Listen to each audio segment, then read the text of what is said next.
Okay, we've got a jam-packed news show for you today. We're going to break down the earnings report for Uber, Airbnb, and Peloton. These are all stocks that were greatly impacted in many different ways by the pandemic. Both shelter at home, which made everybody buy a Peloton and deliver Uber Eats, but it shut down all of Airbnb. Remember, they had to lay off 25% of the company.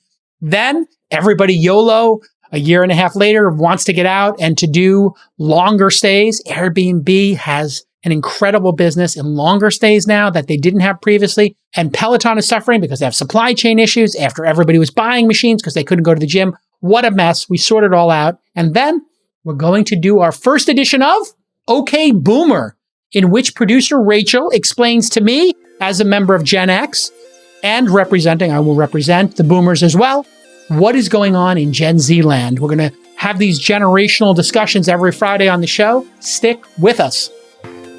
This Week in Startups is brought to you by Stripe.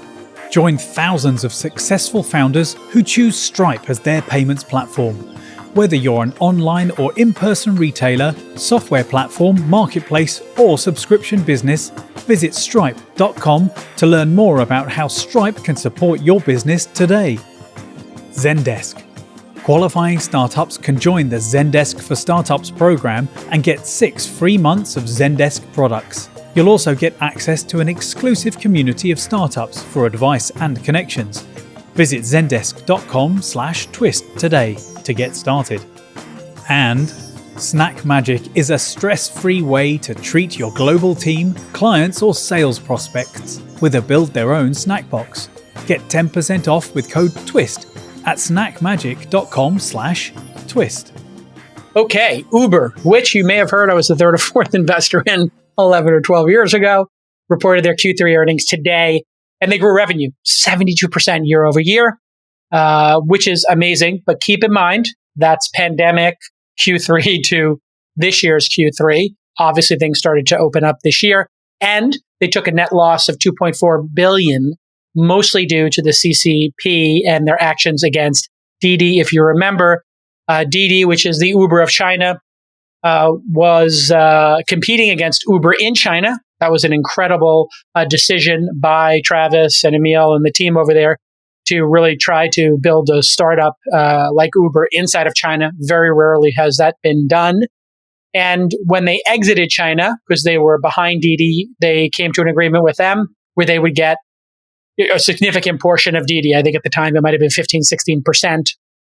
Now, you remember I talked about this Didi saga back on episodes 1241 and 1251. The CCP, the Chinese Communist Party, paused new downloads. They made sure Didi underwent a massive data inspection.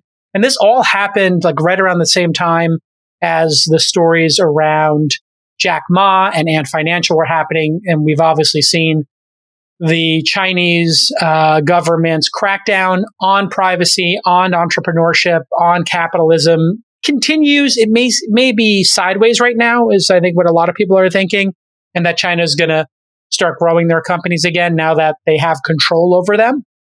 And so Uber still owns something like 12% of Didi, but their market cap has been cut in half since peaking at $80 billion shortly after their IPO. So that obviously is headwinds against Uber, which has a big position. The stock has been down slightly and up slightly in off hours because, and it's trading around $45 a share, which by the way was the IPO price. So Uber's had quite a ride due to COVID. In fact, all three stocks that we'll talk about today and all three tech companies are really greatly impacted, perhaps impacted more than anybody by COVID. So a couple of notes here. When you look at Uber, I like to look not just last year, but the year before, which was pre-COVID. So total revenue, $4.8 billion is extraordinary, up 72% year over year. Now you say 72%, that's unbelievable, right? We've been talking about the growth of these companies. 20-30% is high growth. Here we have 72. Well, it's only up 28% from 2019, 2 years ago, which is pre-COVID, right? So they did take a massive hit for the rides business during COVID because people sheltered in place. So mobility revenue is up 62% year over year, And mobility means Uber Pool, which is coming back, by the way, which is interesting to see. And Uber Rides, the ride sharing business, is down 25% from 2019. So that was their big business. That was the tip of the spear. It's gone up 62% year over year. But again, that's because of the pandemic impact. The delivery revenue is just such an amazing story. Obviously, Uber Eats was nascent when the pandemic started, and they got this huge boost because people were sheltering in place and needed dinner and food. And restaurants couldn't have people sitting in seats. So every restaurant adopted delivery of food, whether it was DoorDash, Postmates, which was acquired by Uber, Uber Eats, etc. And delivery revenue was up to $2.23 billion. So you have mobility and delivery almost at the exact same numbers.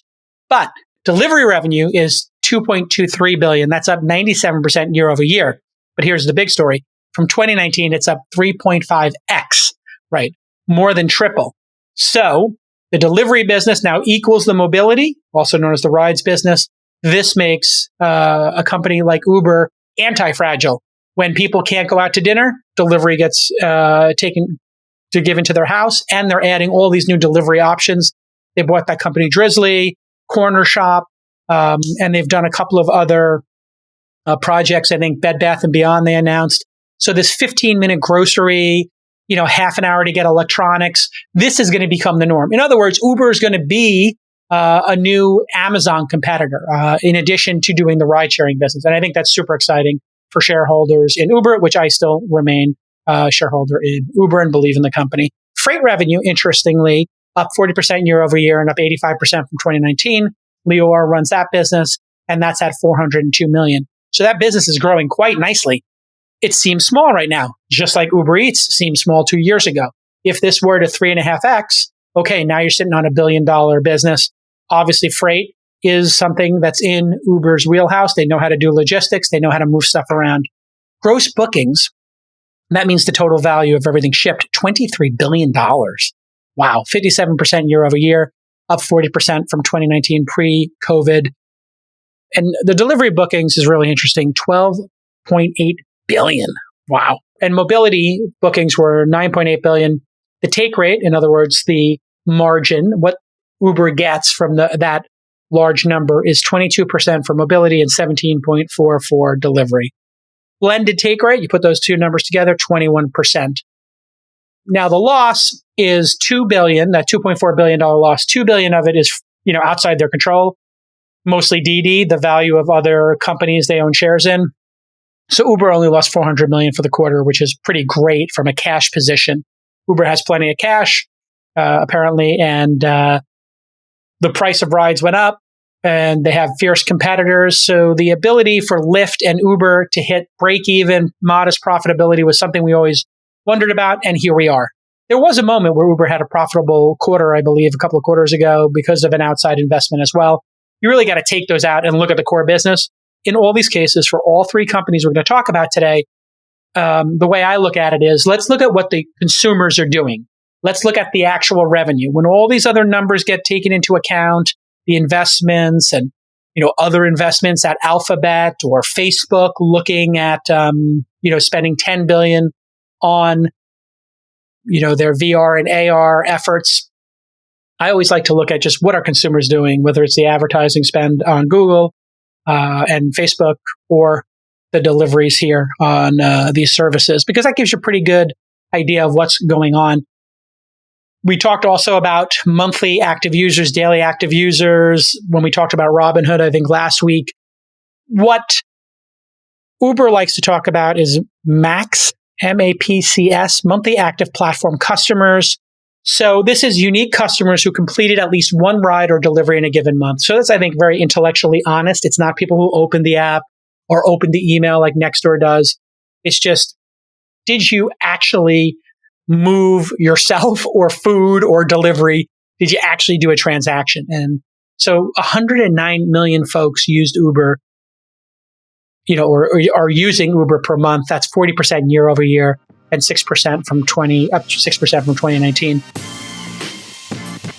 If you're a startup founder, you know early decisions can be the difference between success and failure. One decision that thousands of successful founders have made is choosing Stripe as their payments platform. They're the standard. Everybody knows that. And we know that Stripe has a great CEO in Patrick Carlson. He was on episode 723 back in April of 2017. We got to get him back on the program. It's been too long. Take a note, producers. Well, over the past decade, Stripe has made processing payments simple and borderless. It's easy peasy. They've enabled every big business you know, Shopify, Postmates, Kickstarters. They all use Stripe, and it's helped them grow and expand into new markets quickly and easily. By using Stripe, Kickstarter can now accept payments in 195 countries. And Postmates, they were able to scale to over $70 million after increasing payment authorization rates. Stripe has engineered the world's most powerful and easy to use APIs. We all know that. So you can get up and running in minutes, not days, and you can free up employees to focus on other parts of your business. If you're looking for a no-code solution, Stripe recently launched Payment Links. This generates a link that you can share with customers to get paid fast, no coding requirement. The old no code. So visit stripe.com to learn more about how Stripe can support your business. Whether you're an online or in-person retailer, a SaaS platform, or even a marketplace, just go to stripe.com and get started today. Obviously, mobility is a big issue here. The rides business is challenged because they don't have enough drivers. And without enough drivers, wait times go up. When wait times go up, you have this cascading issue, which is people then don't feel they can rely on Uber or Lyft. If they don't feel they can rely on it, maybe they drive. If they drive, well, then you're not going to get the ride back. And so the habit of taking an Uber everywhere, the habit of taking a Lyft, and Lyft Line and Uber Pool going away, which were the low-cost options or the lowest cost options, that also adds to this. So to reverse that, they have to get a lot more drivers on, which they're doing. How do you get more drivers on? You increase their pay. Now you don't hear as many people complaining about driver pay because driver pay has soared. And we have the opposite issue in America. In other words, the free market is working. People, if they're going to do jobs that are hard, manual labor, arduous, or maybe aren't delightful and easy, they're going to want to get paid for it. So that means prices go up. And then remember all these people were saying, the second Lyft or Uber or DoorDash raise prices, people are going to stop using the service. That's simply not true. That is proven to be wrong. People love these services and people are willing to pay for value. And I said that so many times to people. And, if Uber was losing back when they were a money losing company, a dollar per ride, 70 cents a ride, 60 cents a ride. Well, what if they raised the prices $2 a ride? Then they would be massively profitable. And so, well, why don't they do that? Because they were growing the monthly active platform customers. When you're a startup and you're in a race to build market share, you want to get as many people into the habit of using your product. And if you get them into the habit, then you might have them for life or at least decades. And that's really what Uber, Lyft, DoorDash were doing and are continuing to do, but to a lesser extent. Now, the stock market, Wall Street wants to see profitability. They want to see free cash flow. The stock market tends to judge these things ultimately by how much cash they throw off. And so there's your takeaway, right? When we do startup investing, and I remember the early days before Uber and Robinhood had launched, you're talking about the product, trying to delight customers, trying to build the customer base, and you forego profits for growth. When you go public, people no longer emphasize growth. They want to look at profitability. Of course, they would love both, but you can't just go all growth. Private market companies can do that because the investors are there to see how big of a franchise you can make. So other key metrics, active U.S. mobility drivers in Q3 were up nearly 60% year over year and improved through October. I'm reading a quote, with 10 consecutive weeks of driver growth since the end of August. This is a really big deal. I want to pause on this for a second. When did unemployment end? The bonus unemployment in states, the COVID extra unemployment. It was supposed to end, I think, in September. And a lot of states started to pare back unemployment, I think, in August. So what we're seeing is as unemployment, stimulus checks wane and are turned off, people are going to come back to work. This is one of the biggest problems in the economy. We've talked about it on the All In podcast a whole bunch. If people don't come back to work, then prices are going to remain high. And it kind of puts the entire economy into a bit of a seizure. And that's not what we want. What you want in an economy is monetary velocity. In other words, the dollars are moving around as much as possible. You make some money because you work as an Uber driver or a DoorDash driver, and then you order stuff on Amazon for your house and your kids. And then you take your family to Disneyland, and people are working at Disneyland. And so they're getting paid, and then they take an Uber home. You get the idea. The money is just moving around. If everybody stays at home and are getting stimulus checks and unemployment, the money's not moving. And that's why savings went up. We had record savings. That's not good for, it sounds good, but it's not good for the economy. You want money moving around. You want that monetary velocity, money changing hands, transactions occurring. That's what makes a vibrant economy, not just people sitting at home, not doing anything. And that's why UBI is a beautiful concept. Everybody gets free money. Sounds great on paper, but it could also lead to unintended consequences. So here's another quote about the driver situation from Uber. As a result, consumer experience metrics have improved towards pre-COVID levels, with completed trips ETA close to 4.5 minutes at the end of October. This is the key statistic. I can tell you from the early days of Uber, when I would talk to Travis and the management team over there, they just wanted to get wait times to go down. Do we all remember the early days of Lyft, Zimride, Sidecar, and Uber, and how amazing it was when you clicked on an Uber in a major city and the driver would look at you because they were across the street and they'd make a U-turn? You remember those? I named it actually inside of Uber as an Uber Uno. When you got an Uber in 1 minute, we called it an Uber Uno. And that was a magical, magical moment for folks. And that's why people became addicted to it and were willing in Los Angeles to not get cars, or people would move from New York City to Los Angeles and never get a driver's license. A lot of New Yorkers famously don't have driver's licenses. Like, well, I'll just take an Uber. The second you have an Uber take 30 or 40 minutes, or you go somewhere around the world, this has happened to me, and you take out the Uber app and there's no cars available, you have this like sense of dread and panic. Because, as we talked about earlier in this piece, what these companies are about is building a habit and security. And when that habit is broken and the security goes away, you have to rebuild that trust. That's what all of these companies are going through right now, is rebuilding that and getting the economy cranking again. And this is really great, even outside of Uber, as a leading indicator of the economy. The fact that Uber Pool is coming back and Lyft Line's going to come back, and that drivers and wait times are going down and drivers are coming back for 10 weeks in a row. This is a very positive sign. Let's hope, knock on wood, that we don't get another variant of COVID, which would absolutely be devastating for me because I can't be cooped up like a lion in a cage for much longer. I started to go out and venture out. And one of the reasons I tried to lose weight was because I really am convinced everybody's going to get COVID at some point. So you might as well just be in as best shape as possible. And obviously, if age and weight are the two vectors, I can't change my age, but I can change my weight. So I'm just trying to be healthier. In related news, New York City officials have struck a deal on Wednesday with the Taxi Workers Alliance to help rescue thousands of cab drivers from insane predatory loans and debt practices. All right, so the Taxi Workers Alliance is one of the largest group of drivers and taxi debt holders in New York City. So the city could spend $100 million or more in a bid to eliminate hundreds of millions of dollars in debt. Just so you know, what happened was, these drivers all went into debt to get medallions in New York.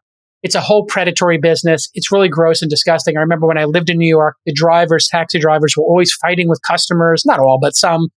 And people were questioning, like, why are the drivers under so much stress? And, why is this, they're driving too fast? And, well, time was money. They were under massive time pressure. They would leave, the dispatch and they'd be negative $150, which meant if they made $10-15 an hour, it would take them 10 hours of a 12-hour shift just to hit break even. They might only make $100 or something. It was a really hard business.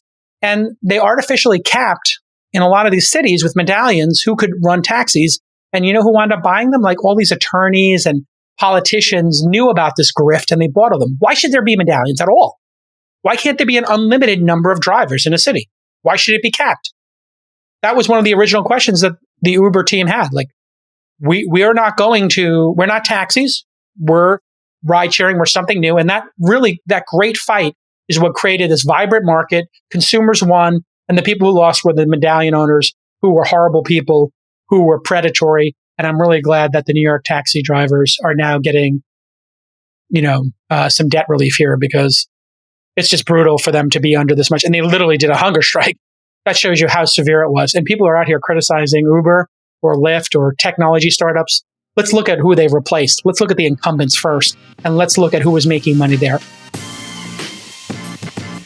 Zendesk is the go-to tool for customer support. And they also offer a suite of tools designed to remove the difficulties of sales software. You can get access to Zendesk's suite of sales tools, plus their industry-leading support software, free for 6 months as part of Zendesk for Startups. You'll also get access to Zendesk's community of startup founders and partners and dedicated onboarding guidance and support. Here's a little testimonial from one of my portfolio companies, Didi. They sell software to learn how to dance. Didi uses Zendesk Explorer and their ticket tagging system to track which features their users are most excited about. Then they relay that info to their product team, which is just brilliant. For Didi, Zendesk creates a positive relationship with members and it empowers them to contribute to Didi's growth. So here's your call to action, the old CTA in the business. Get 6 months of Zendesk for Startups free at zendesk.com/twist. That's right. To qualify, you must have under 50 employees, have raised a Series A or below, and be a new Zendesk customer. What a great deal. You can get that 6 months of Zendesk for free at zendesk.com/twist. Start building an amazing customer experience at zendesk.com/twist. Airbnb also reported their Q3 results, and their profits rose almost 4x year over year to $834 million. Again, another company on demand. People had a lot of questions about maybe they have too many employees. Stock is trading at $178 a share. That represents almost $120 billion market cap. Congratulations to everybody at Airbnb. Such a great team, great investors, really happy for them. Quarterly revenue was the highest it's ever been, $2.2 billion, up 70% year over year and 36% over 2019. Whenever you see that 20, 30% growth or more year over year, and again, pandemic, people not traveling during the pandemic, not being allowed to travel, shelter at home, all that stuff comes into play here. Total nights and experiences booked, 79.7 million in Q3, up 29% year over year. If you don't know, they have an experiences category. They don't have cars, they don't have boats, but they do have experiences. Have dinner with a chef or go on a tour. I'm not sure what percentage of their experiences are actually nights versus experiences, but 29% year over year and down 7% from 2019. Most interesting takeaway, revenue and profits are rising fast. 70% revenue increase, almost 4x profit, 4 times the profit, which is great. And the total number of bookings only increased 29%. So they're more efficient, in other words. And if you remember, they did cut like 25% of their employees and $800 million from their marketing budget back in July of 2022. Back in July of 2020 during the pandemic. You remember how it was really scary. How long is this pandemic going to last for? We've got to get rid of employees. They did this incredibly generous severance, but they basically bunkered down. And here is the result, that we're seeing 18 months later, or so. The company is coming out of it even stronger, and they're more disciplined. So they're very disciplined about their expenses. And I think, that's what you're going to see across the board in technology companies, startups that go public. Public markets are demanding efficiency, profitability, so be it. If the markets want to see that in addition to growth, great. Sometimes companies can grow 10%, 30% faster and lose money, but that's not what the public markets want. Public markets win because the stock price will go down if you don't give them what they want. So that's what we're seeing here. All of these companies now are right-sizing and giving the public markets what they want. It's very hard to fight your shareholders as a public company. As a private company, you can do whatever you want. The shareholders don't have much say. Private company, nothing's disclosed, and it's a small number of shareholders. You can say, listen, here's our plan. Don't invest in the company if you don't want to. When it's a public company, slightly different.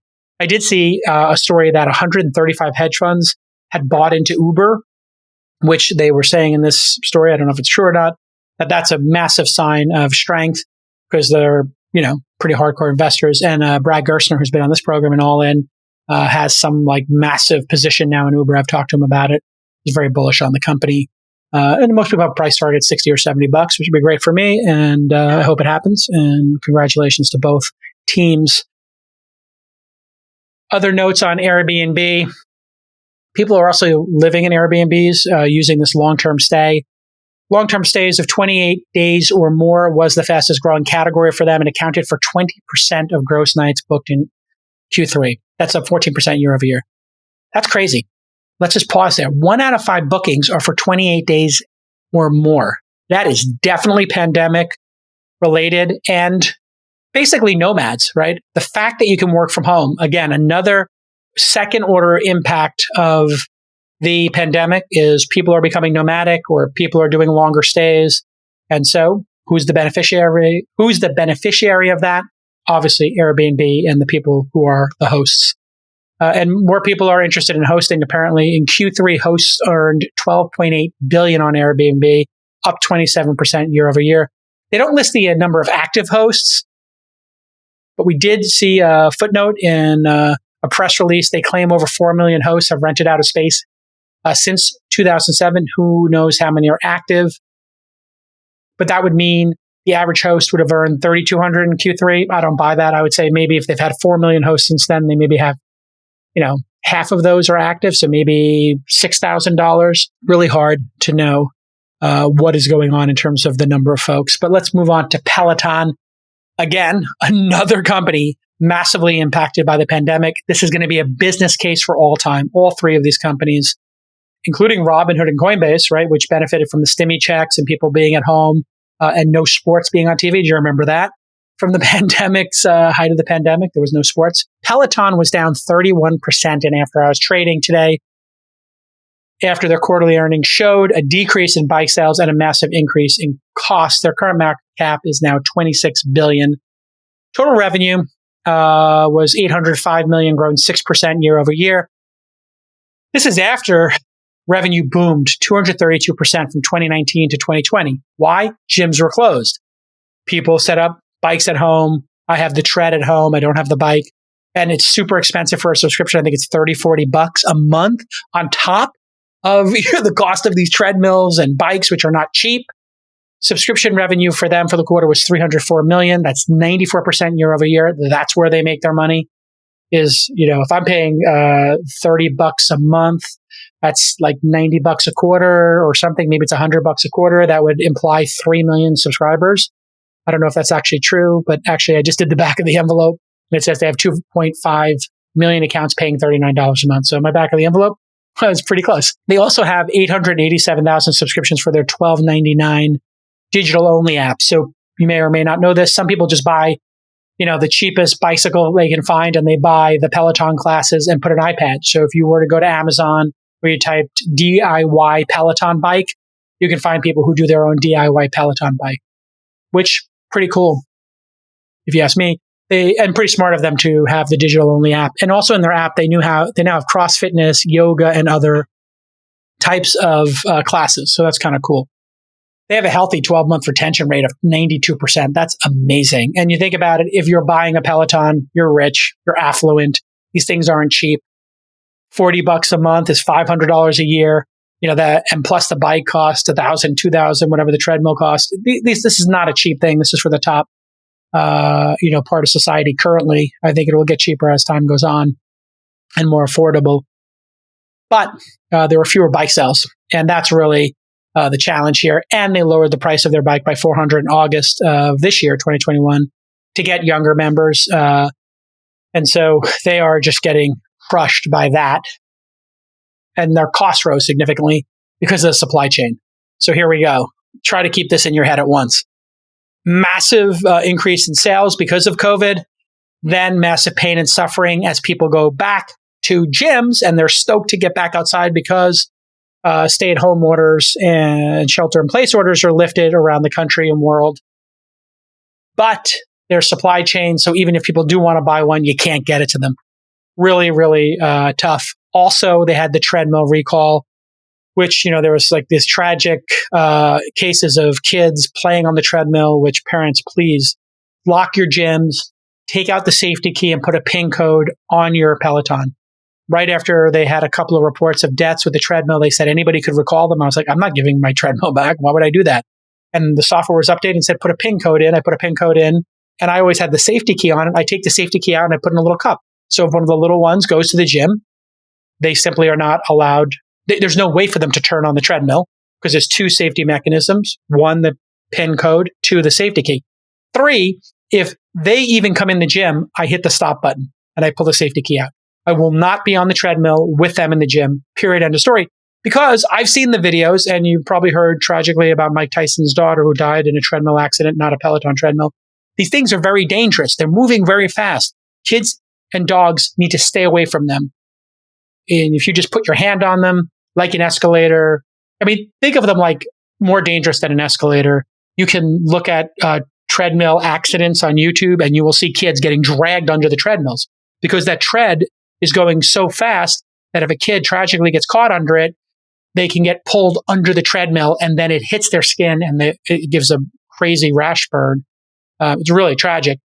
And, Peloton went over the top and said, we'll recall all treadmills.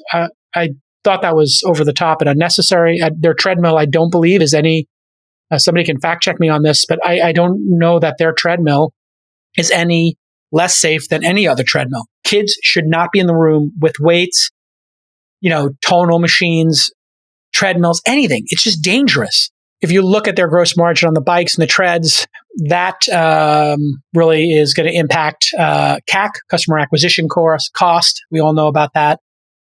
But their LTV and their net CAC is probably really good because the lifetime value of these things is extraordinary. If somebody sticks with it for 5 years, it's $2,500 in subscriptions, which are basically pure profit. Plus, maybe they made a little bit on the treadmill. They should be losing money on the treadmill. They should be losing money on the tread or breaking even. Who cares? You just want to get those subscriptions cranking. And it is the Apple of workout products. Anybody who's used a Peloton knows it's super elegant. I think this company is going to do great things over time. And subscription margins are extraordinary. They say the gross margin is up to 66.7%, which is amazing. And they're over $1 billion if you were to analyze this quarter in subscription revenue a year. So their market cap is 21x their subscription ARR. That's not too shabby. I think, if you were a SaaS company like Slack or Zoom, you would get a much higher multiple than 21 times. It's a consumer subscription, so it might not have the characteristics of land and expand. In other words, like you bring Slack into an organization, it might go from 100 people to 1,000. That's not going to happen in your gym at home. You might go from, and actually when you buy the $40, I think you get a couple of, when you have a treadmill or a bike, I think you get 3, 4, 5 family members. So there's no land and expand here, and churn could be higher as people just decide to lapse, whereas companies can't. So congratulations to Peloton on making a great product, and it's going to be difficult to work out the supply chain issues, but stay the course. I think it's a great company. It's a wonderful product. People are addicted to it. And this might be a buying opportunity, actually, if people don't believe in it. Okay, everybody, the holidays are coming, and if you want to stand out, your gifting needs need to be tight and memorable. But holiday gifting is so tough, and it's never been scaled properly. Not until now. SnackMagic is a customizable way for you to delight your employees or your customers. They use software at SnackMagic to help recipients build their own snack box. So you're not sending somebody who's a vegan a bunch of stuff they can't eat, or maybe you send people chocolate and they like fruity stuff. People are very specific about what they want to eat in their snacks. Well, SnackMagic allows your giftees in a simple interface to choose from over 800 snacks and beverages, and even office supplies. All you need is the recipient's email. No shipping address required. So a lot of times I want to send somebody a gift. They don't want to give me their address. I understand. People are private. Everybody gets an email. Jason sent you $100, $50, $25. You pick. And then it says, go shopping. Click, click, click. I love like those cheesy, crunchy stuff, beef jerkies, especially when they're low sugar. Just so many great options for me,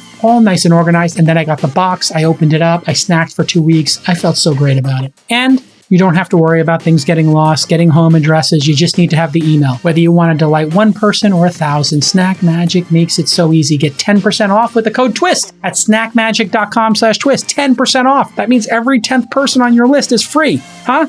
Get 10% off with the code TWIST at snackmagic.com/twist. Okay, today we're going to debut a new segment. It's called OK Boomer. And it's with our new producer, Rachel. Rachel, are you there?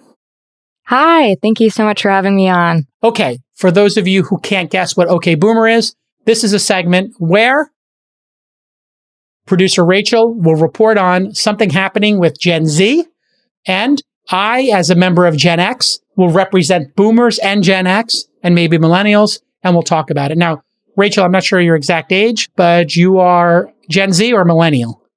I am Gen Z. I was born in 1997. Perfect. Yeah. Great. Okay. So you were born in 1997. I was born in 1970. So I was 27 years old when you were born. I'm 50. That means, how old are you? You're 24? Almost 24, yeah. 23 Almost right 24. Now. Okay, great. So this is our first segment.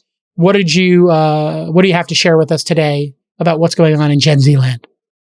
So today we're going to be focusing on hiring, specifically with the Gen Z audience. So last week, the New York Times published an article titled, "The 37-Year-Olds Are Afraid of the 23-Year-Olds Who Worked for Them." And the article actually covered how millennials and Gen X managers are dealing with like the new quirks, basically, of the Gen Z employees. And the article actually covered some pretty funny situations that I will let you go into if you feel like you want to share. But I had the chance to talk to a future 22-year-old named Ziad Ahmed, who runs a Gen Z consulting firm. And basically, his firm helps boomer clients reach and engage with a younger demographic. And now, I saw the headline for this article, but I didn't read the story. So the person you spoke with was mentioned in the story? Is that correct? Okay. Yes, correct. So, and then what were some of the situations in the story before we go to the interview? In one example, at a biotech company, entry-level employees were delegating tasks to the founder, which was kind of crazy. And at another example, right? And one Gen Z worker I don't suggest trying that. If I give you stuff to do, just for the producers right now, I don't think you should delegate them back to me. I don't think that would go over very well on this end. Not with this Gen Xer. Another really interesting example was one Gen Z worker asked why she had to stay for a full 8-hour shift if, she got through her entire to-do list. So that was a really interesting argument. Well, I mean, there's a pretty good example of that. I mean, you're getting paid by the hour. But she does make a fair point. If I can get it done in less time, that's a fair discussion for you to have with your Gen Z contemporaries at the bar after work, after your 8-hour shift. I had those. But that is not something that you get to go to your boss. You could say, I got this all done. Can I do more work? And then maybe get a raise if you proved yourself to be more. I wonder why she didn't do that. Yeah. Well, I think that's also why we do our start of day and end of day, kind of like you mentioned in a previous episode, where if you're not doing enough, or if you see yourself kind of running through your to-do list before the end of the day, there's always more work to be done. At least that's how it works here. And maybe it has something a little bit different because maybe this person was paid hourly. But then why wouldn't you want more money if you stay longer? That's what my first thought was. I was like, well, if she was a shift worker and got paid hourly, wouldn't you want to keep working? Yeah, you got to work, you did the 6 hours, you commuted there. Now you want to leave early? Yeah, so that was my first thing. You know what? If I'm getting paid and I'm already there, but you want to get those extra 2 hours. You might want to get an extra 2 hours of overtime. Right, time and a half would be really nice. Yeah, exactly. So those were two really good ones. But I talked to Ziad, like I mentioned before, who is a founder of a consulting firm. Okay, so he helps companies figure out how to get more Gen Z customers. Correct. And he has a bunch of other Gen Z people working underneath him. So he was a very cool person to talk to. So basically, it's like the OK Boomer segment we're doing here. It's OK Boomer as a service. I'm really looking forward to your interview. And I don't know what you have teed up for next week. But if anybody has ideas for this segment, you can always DM TWI Startups on Insta, TikTok, or Twitter. And you can email producers at This Week in Startups with your ideas for OK Boomer. What are we going to hear in this interview? So in this interview, Ziad got to talk about how he treats his own employees as fellow Gen Zers and his idea of leaving politics at home, which differs quite a lot from the Coinbase CEO that we've mentioned in previous episodes, where he believes you should kind of keep politics at home, for lack of a better term, and come to the office without that. Ziad sees it as bringing your full self to the office, and he explains it in a way with it using the term emotional labor, which he does describe. I'm sorry, I thought that was my bad ear. I thought you said emotional labor. Yep, emotional labor. You caught emotional that right. Labor. Oh boy, we're really kicking off this segment well. I can't possibly disagree more without even hearing the interview yet. But let's play the tape of the interview, and we'll discuss it some more next week on your next segment. Thanks for reporting on Gen Z for OK Boomer. Rachel reporting here. Today we have Ziad on the show. He is a 22-year-old recent graduate from Yale University based out of New York City. And he is also the CEO and co-founder of Juve Consulting, which is a Gen Z consultancy that works with clients to help them reach young people. And they've worked with over 20 Fortune 500 companies. And you actually started this, and correct me if I'm wrong, but you started this in high school, right? In 2016? Yeah, when I was a junior in high school. Yeah.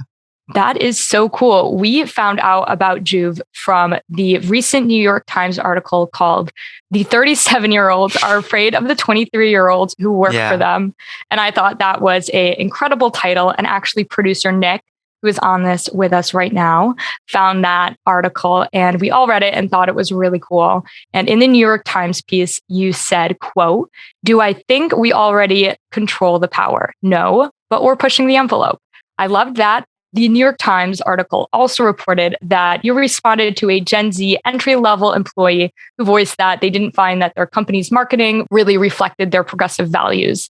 And when the employee asked you about that, about your advice, you responded that the company should make her the vice president rather than the intern. I think that was great. And why do you think this New York Times article was written? I think because it's real, right? I think there are a lot of things that are changing about the business world right now. And I think a lot of young people, a lot of Gen Zers are coming to the workforce, especially coming out of a pandemic, having really thought critically about what we want business, what we want work to look like, and challenging a lot of the status quo that's defined the workplace for so long. And I think that's making it challenging for a lot of employers and managers to be a boss of their teams because their teams are demanding a lot of them, right? And they're demanding a lot about how business ought to be changing. I also think we're in a moment of a great resignation, right? In a nationwide labor shortage. And so that means inherently employees have more power than they typically do insofar as employers know how lucky they are to have employees, right? And to have those team members. And so I think that's shifting some of the power balance. And so that means that a lot of young people have power insofar as their bosses are lucky to have them. And they're also much less afraid, right, than generations before us to ruffle feathers, to demand what we think is ethical and what we think is just and what we think is fair. And I think that's causing friction, but hopefully making the world a little bit better off in the long run. But that, there is no growth without growing pains, right? And so I think we're in a moment of growing pain insofar as rethinking the workplace, right? And I think that this article really speaks to that and really speaks to the ways in which Gen Z is disrupting. And so obviously from the title, we can tell a lot of those growing pains are happening with those 37-year-olds that seem to be afraid. Why do you think some people in management are scared of the Gen Z workforce? I think people in general are scared of that which they don't understand, right? And so I think that a lot of those folks are scared because they don't get it, right? And they weren't young that long ago. They're like, but we weren't this angry and we didn't want this much, right? So why do they, right? And I think that's causing some fear, but I don't think that it should be manifesting in fear. I think that it should be manifesting in curiosity, right? Like, let me really try to understand, why is Gen Z so freaking angry, right? And where is this righteous anger coming from, right? And what would it look like to really rethink how we do work here and how we assign work and how we talk to each other? And I think that if we approach a lot of these conversations from a place of curiosity and love, right? A lot of times when young people are like, hey, we want X, Y, or Z, the people in charge are like whiny and dismiss, right? They just call us whiny and dismiss us. And I think instead people ought to be like, okay, really explain to me why you feel that way.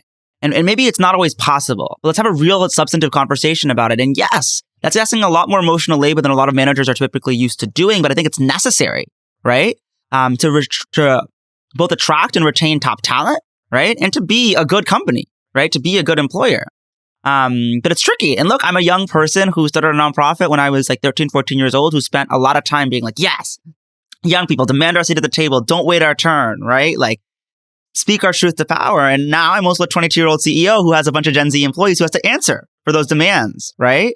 Because I wanted us to disrupt, right? And I wanted us and I still do, right, to challenge the status quo, but I also have a status quo now at my own company that is constantly being challenged, right? And so I get it. Like, I see it from both sides, but as a boss and as an employer, I really try to lead with curiosity and compassion. And I hope that's what this moment ultimately leads to for business.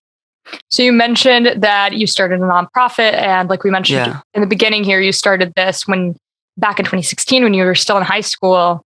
Now you are obviously much more of a leader in the company than you were previously, just by nature of the fact that you guys have obviously grown. Yeah. Has your point of view shifted at all about Gen Z working now that you are the boss of other Gen Z employees? Like, yes and no. Like, fundamentally, first of all, right, Gen Z is not a monolith, right? There's a lot of different Gen Zers, right, who have a lot of different takes and opinions. But I think by and large, we are looking at a moment where young people feel uniquely empowered to ask for what they want, right? To grab the mic. And I love that about our generation. And I think that's what's making the world better in a ton of ways. Of course, as now being an employer of a much larger team, that can also cause me stress and also cause me, it means that every single day I wake up and my team approaches me and says, look, we know you care, so care about this. And so that means that a lot of my job is emotional labor and really trying to be thoughtful about every single thing. That means I'm tired most days, all days, right? But I don't think I'd have it any other way. And so my opinion has changed insofar as I don't think I knew when I was 16 what these Gen Z claiming our seat at the table, being so unapologetic about our demands would look like for those in power, but now sort of having some sense of, leadership, and et cetera. I get to see it from both sides. I don't think it's changed my opinion on where we ought to go, but it certainly makes me more well positioned to understand what it looks like, right, for this change to actually happen, right, from seeing it from both sides, if you will. But I don't know that I've changed my position fundamentally. I feel like that must be so helpful for you being a Gen Z and also employing Gen Z. So that's very cool. And you keep bringing up this term, emotional labor. Can you break that term down for us? Yeah, of course. So, emotional labor is this idea that typically when we think of labor, right, it's like, I worked today. Like, I picked this up and I put this over here. Like, I grinded on my computer, right? Emotional labor is this idea that, like, when you have a conversation breaking up with your significant other, like, it's emotionally heavy, right? It felt like work even though it wasn't work, right? Not in like a very like technical sense.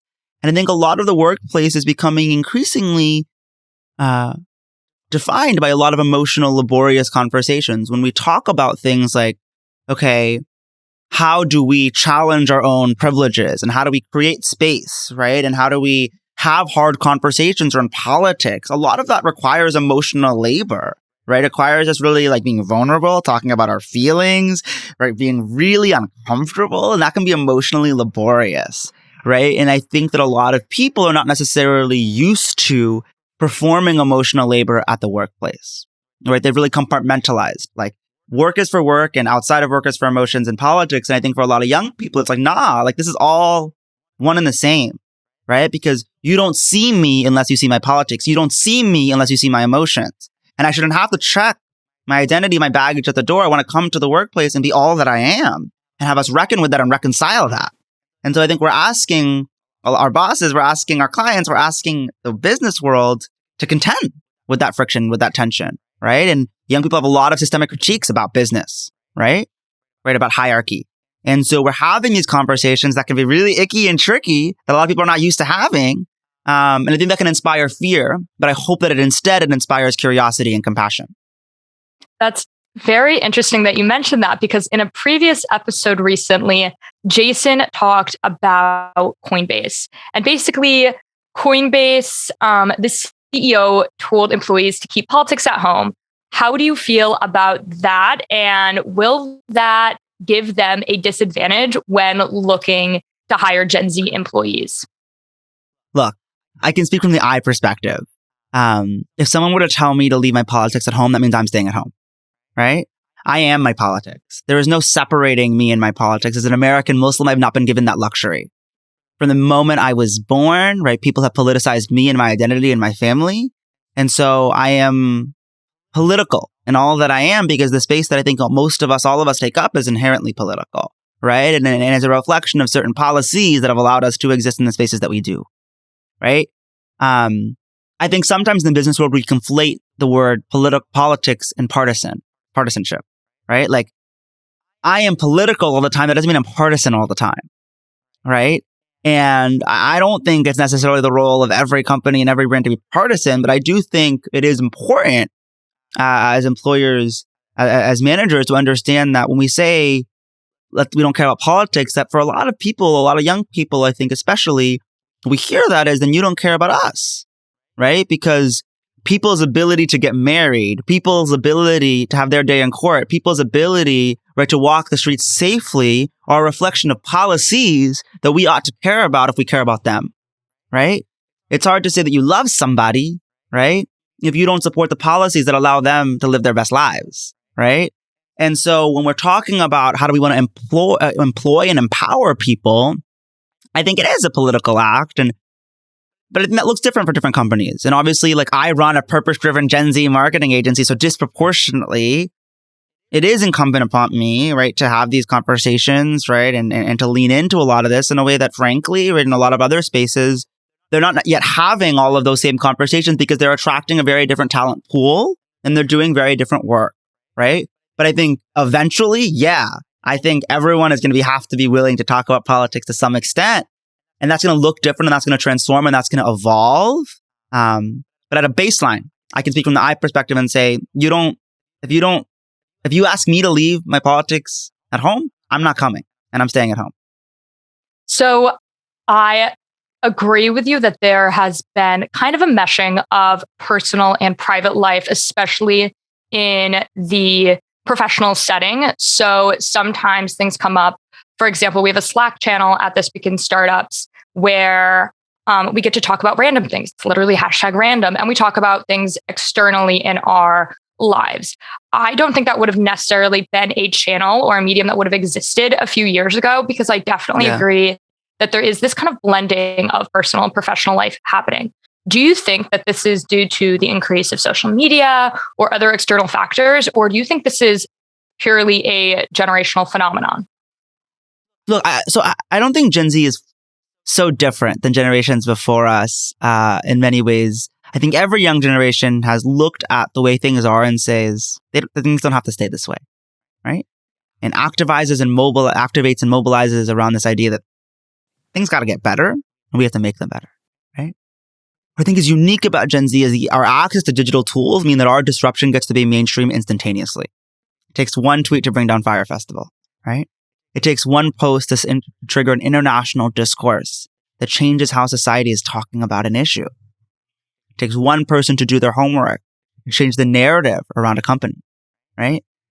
And so what I think that means is Gen Z is coming to the table with more power because there is more power, right? Every young generation has said, God, I hope that the workplace doesn't just stay like this. What's different as Gen Z has a push of a button can change reputations, right? Can change conversations, and also has learned through digital platforms and through history that disruption can really work and has worked. And we have case studies to look at to show that. And again, I think because of the specific moment we're in, coming out of a pandemic, right? And experiencing a great resignation and the labor shortage, young people have a lot of power right now, and we're very willing to claim it. But I don't think this is stopping. I don't think this is like a Gen Z thing. I think Gen Alpha will probably go even further, right? I think this is a movement of, look, we've democratized power, hopefully, in more ways. And so people are claiming that power as they should.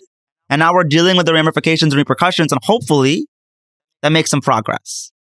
I think that is a very well spoken answer. And I would love to transition now over to the business side and hear more about Juve Consulting. Yeah. When you consult for brands, how would you advise them on getting Gen Z customers? Or like, what is Gen Z generally looking out for a brand or a company?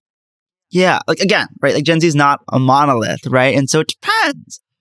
what the brand is and who they're specifically trying to reach. And we try to be really intentional as a company. Like, look, I can't speak on behalf of all 2 billion people, right? Which is why I run a company with a network of over 5,000 young people in our research network, with over, around 200 people in my consultancy and creative teams that we curate teams of, right, to work with clients. And then, a full-time team around 20 folks. We have this sort of concentric circle model. And it's my job to find the right young persons or right young people for you to talk to answer your questions. Because what we see is that there's a lot of conversation about young people, but not a lot of conversations with young people, right? And so we're trying to fix that. And we approach every project differently. Sometimes that starts with research. Sometimes that starts with strategy. Sometimes that starts with influencer partnership. Sometimes that starts with experiential marketing. There's a lot of different ways that we tackle problems. But at a baseline, we're asking our clients what their why is. Why do they do what they do and who do they want to reach? And then we're thinking of the most bold and brave and beautiful way that we can bring that why to life and thinking about how we can empower the most number of young people along the way. And what we see throughout that journey is I think what young people are looking for is, of course, right, shit that cuts through the noise. Give me something that works and that means something, right? If I had to boil it down to something, right, it's that. I need a product that I like, that works.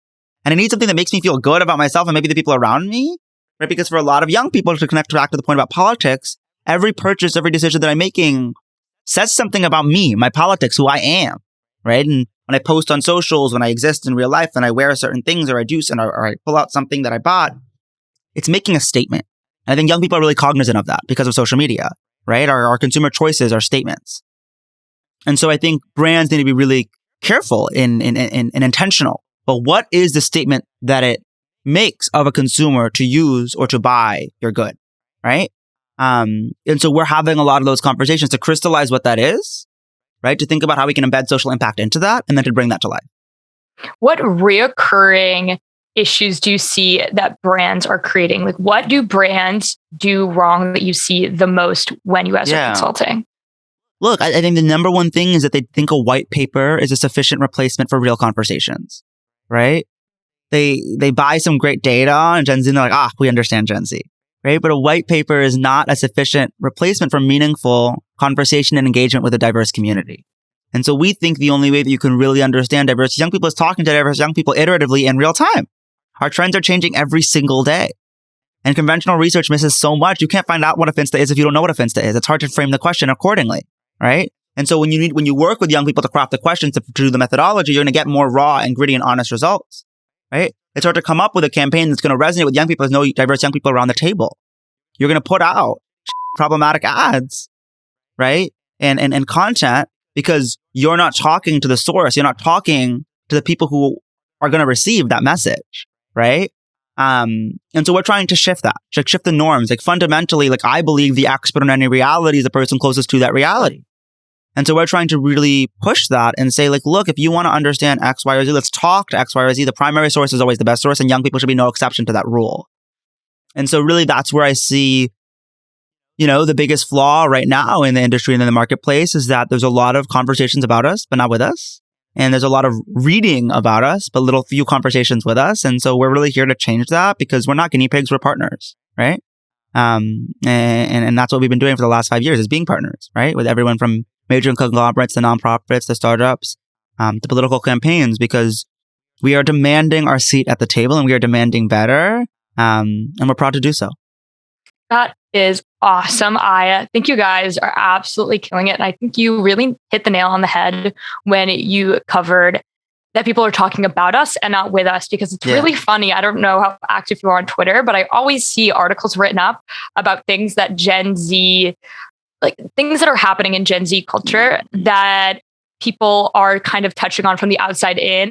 Like no one cares about the middle part. Like no one cares about the middle part. It's like there's no broker between the event happening and the reporter. And we actually had this issue when we were doing some research for a different show, me and the producers. And we were reading this article and they had a term in it and they kind of tried to give an explanation about this term that was more popularly used with young people. And they gave the wrong definition because they just didn't know. And it was obvious that somebody that wasn't a part of our generation or maybe wasn't as internet savvy as we are, we're trying to explain it. And it cracked me up because I was like, this is crazy. Like, you know how easy it is to just slide into somebody's DMs now being like everybody is so interested in creating internet friendships. Like it's no longer a weird And now we're internet friends. Yeah, seriously, that's so true. And do you have like any advice to Gen Z founders or Gen Z people that are really interested in becoming entrepreneurs? Look, I always say I'm very wary of giving advice. I don't know that I'm qualified to give advice. But what I will say is, I just graduated from college, and I've been thinking a lot about the advice I'd give to my younger self. And I think the most important thing, which connects back to Juve's why and to what you just said, is if I could go back and do things differently, I would go on listening tours before I ever started something. I would try to understand my community more deeply before I made assumptions about what my community needed, if that makes sense. I think sometimes I have jumped the gun in my journey, if that makes sense. And I have worked with so much urgency and said I had to do this right now instead of really trying to be really thoughtful about, okay, let's make sure I'm not making assumptions. Let's make sure I really know that this is true and that people need this. And so I'd hope that if I could go back and do it differently, I would do that. And I hope, I suppose, for a business world, for an entrepreneurship scene where more people are being really intentional, right? About who they're helping and who they're trying to reach, and really understanding those folks before making assumptions about them. That is great advice, Ziad. I think you definitely are somebody who could give advice. Don't sell yourself short. And thank you so much for coming. No, seriously, you got it. You're killing it. Like you said, you're 22 years old, recent Yale grad, and you already are a founder of such a cool company. And thank you so much for hopping on this segment for us. This was really great getting to talk to you. So thank you.